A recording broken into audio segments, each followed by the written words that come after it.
Welcome to our channel. Today we how to protect your work-life balance with Trello, complete guide step by step clearly. Begin by introducing Trello as a powerful tool for managing tasks. Explain the importance of work-life balance in today's fast-paced environment.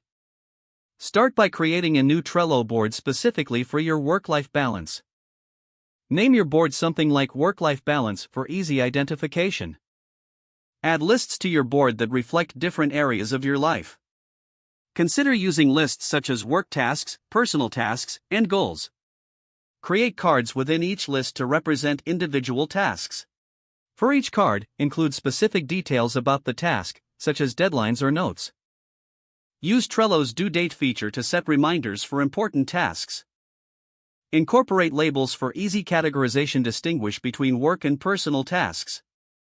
Utilize Trello's checklist feature for larger tasks that require several steps.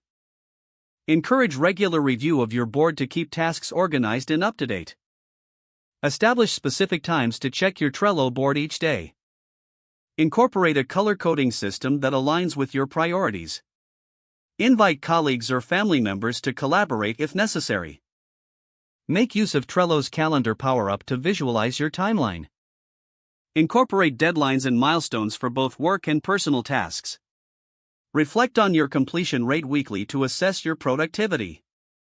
Adjust your lists based on what is working and what is not. Create a separate list for self-care activities to ensure personal time is prioritized. Review your self-care list regularly to remind yourself of its importance. Consider using Trello on mobile to keep track of tasks on the go. Make it a habit to update your board daily to maintain visibility of your responsibilities. At the end of the week, evaluate your overall work-life balance. Adjust your Trello setup as stick to your boundaries by setting explicit work hours in your Trello calendar. Encourage family or household members to respect your work times via shared cards. Leverage Trello's archive feature for tasks you've completed to keep your board tidy. Always aim to balance personal time with professional commitments for optimal well-being. Don't forget to like this video and subscribe to our channel for more step-by-step tech guides.